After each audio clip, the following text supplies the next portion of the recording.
primeiro lugar, em 2007, quando foi modificada a legislação, eu não estava na Assembleia.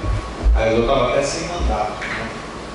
E eu vejo que foi uma tentativa, e aí eu quero fazer um discurso bem realista, para tentar frear a evasão da polícia de colegas que partiam para a deserção por um ato de desespero, né?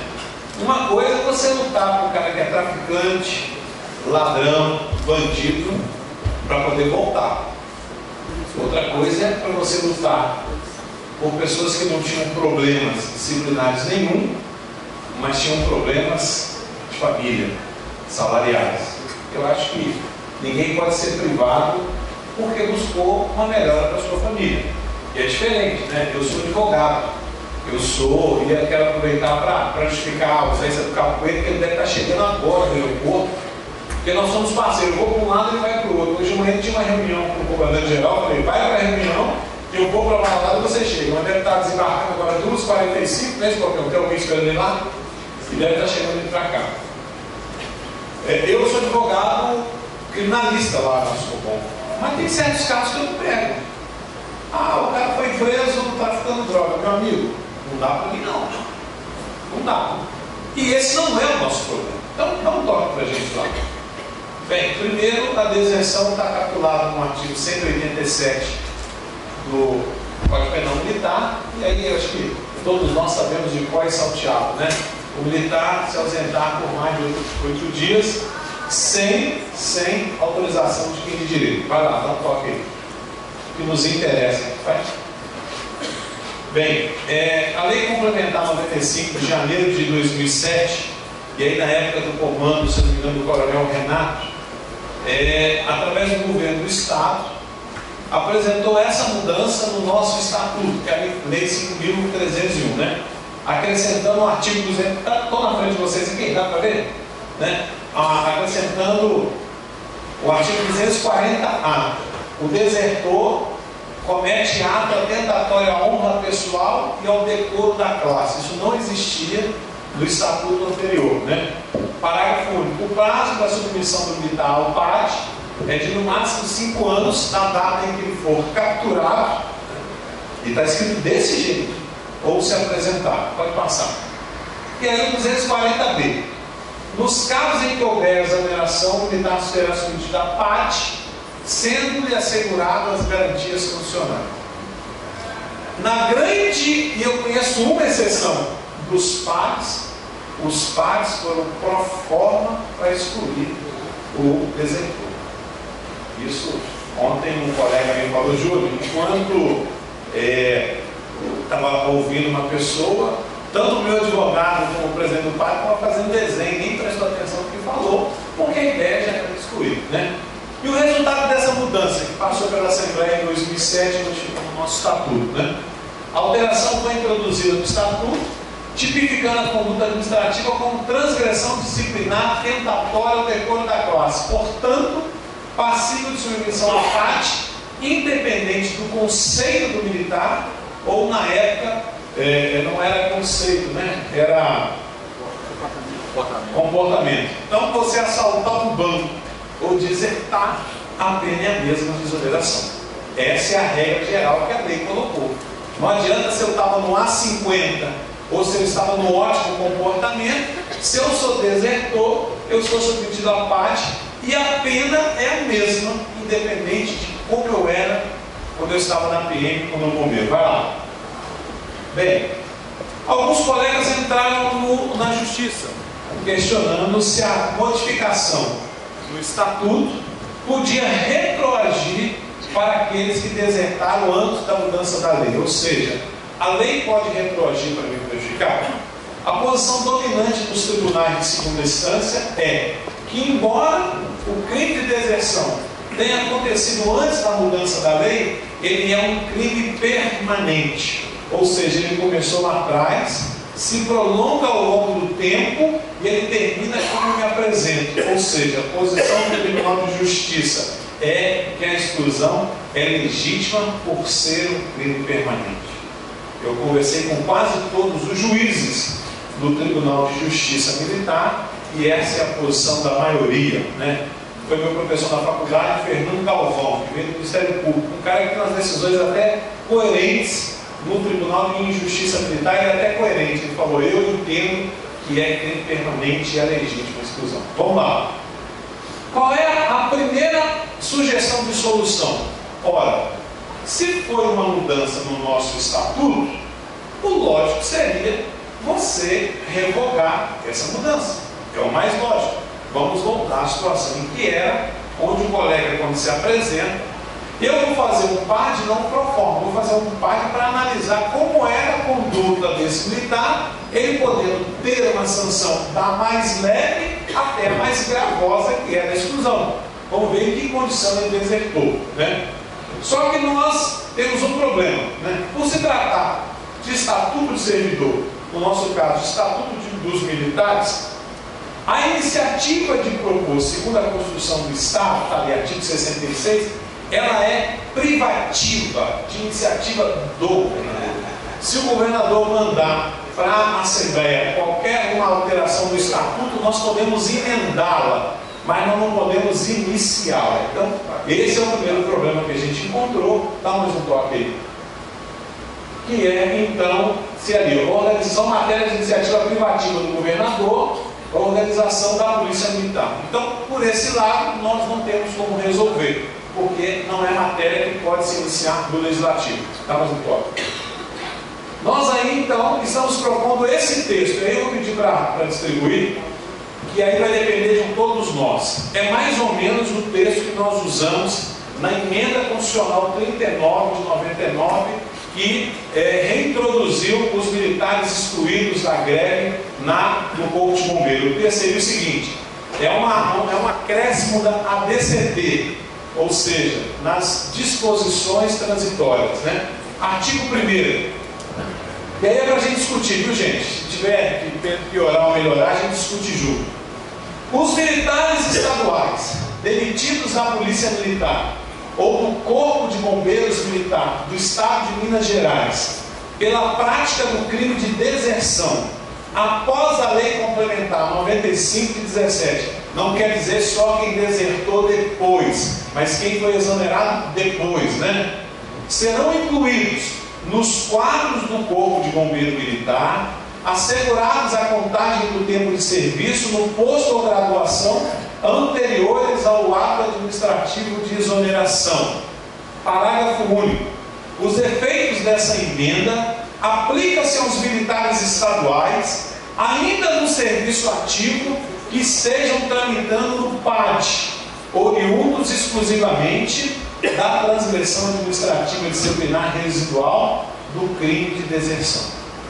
O que isso quer dizer? Vamos tentar trazer isso para uma linguagem mais comum nossa, né?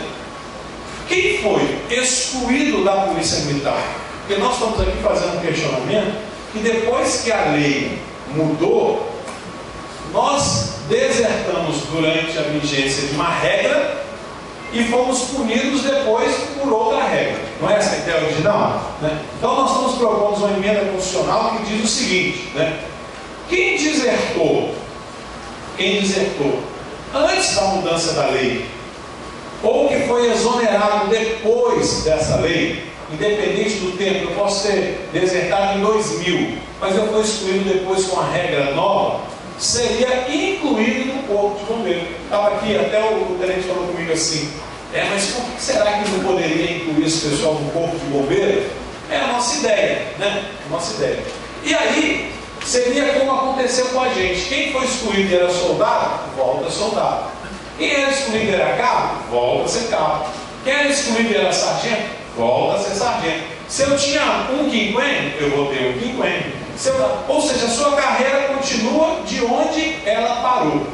Mas com duas questões básicas. Primeiro, isso só vai alcançar aqueles que foram exonerados exclusivamente pelo crime de deserção, que trouxe uma residual que nos exonerou. É a primeira coisa.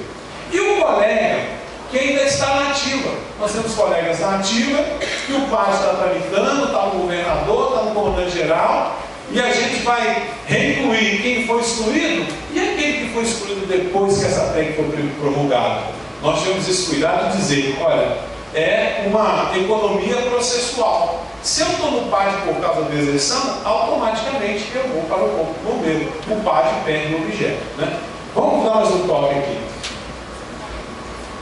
Qual seriam os benefícios para o Corpo de Bombeiro? Primeiro, aumento de efetivo.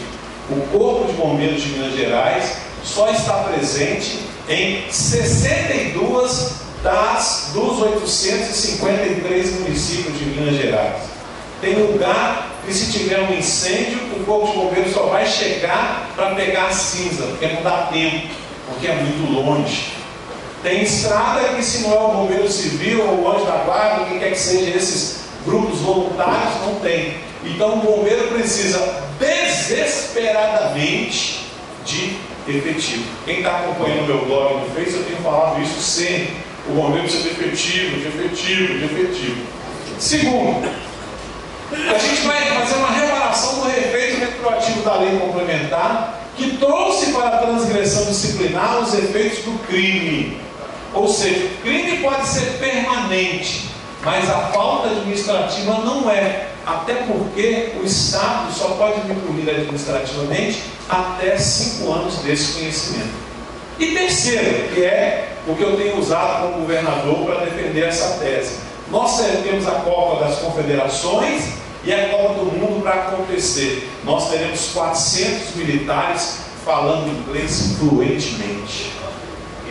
Pode colocar em qualquer lugar que fala, a grande maioria eu acho, que fala inglês fluentemente. A Polícia Militar e o Bombeiro estão pagando um cursinho para os militares ali, mas é um cursinho mó gatá. Ou seja, o cara não vai conseguir passar do good morning, né? Do bom dia, boa tarde, boa noite, pronto. Eu não sei se vocês lá no Rio de Janeiro tem um batalhão de, não sei se é de turismo ou de polícia de turismo, que o colega lá, ele tem uma bandeira aqui no seu uniforme, na sua farda, com a bandeira do idioma que ele fala. Então, ele fala inglês, ele tem uma bandeira aqui dos Estados Unidos ou da Inglaterra, e quando o turista vai precisar de um policial, ele tem a delegacia de turista e o batalhão, onde aqueles militares falam aquela língua que se propõe fluentemente. Então, eu tenho levado isso para o governador, e ele me autorizou a iniciar essa conversa. Tive uma conversa inicial com o comandante-geral, que ficou algumas reticências, né? Qual que é a primeira reticência? Idade. O colega entrou para a polícia com 30 anos de idade. Ele trabalhou 10 anos. Então ele já desertou tendo 40. Ele ficou 10 anos fora. Ele se apresentou tendo 50. E ele tem mais 20 anos para tirar. Vai reformar com 70. Esse talvez seja o grande problema, o grande entrave que a gente está tentando administrar. É por isso que eu pedi para fazer uma relação com os dados de todo mundo, e alguns colegas não se preocuparam com a importância de tabular esses dados, para mostrar que isso pode ser uma minoria. Mas não é do Estado inteiro, entendeu? Nós precisamos de tabular essa informação para dizer o seguinte: a gente precisa ter um argumento para contra-argumentar. Porque tanto a polícia como o bombeiro hoje está buscando um colega aposentado depois de 30 anos para retornar justamente na condição ou de reconvocado ou do abono de permanência por uma condição, falta efetiva. Então a tabulação desses dados é justamente para a gente ter esse argumento, que é o argumento talvez que pese mais. Como eu disse aqui, nós não estamos fazendo isso para afrontar a polícia, muito menos afrontar o bombeiro. Nós queremos resolver o problema de todo mundo.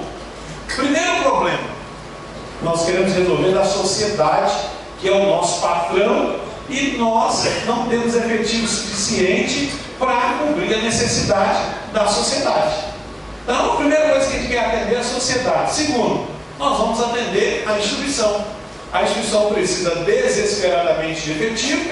Se abrir um concurso hoje, a gente gasta 6 meses para fazer o edital, mas quase um ano para poder formar. Deixa eu trocar. Mas quase um ano para. Desculpa, vereador.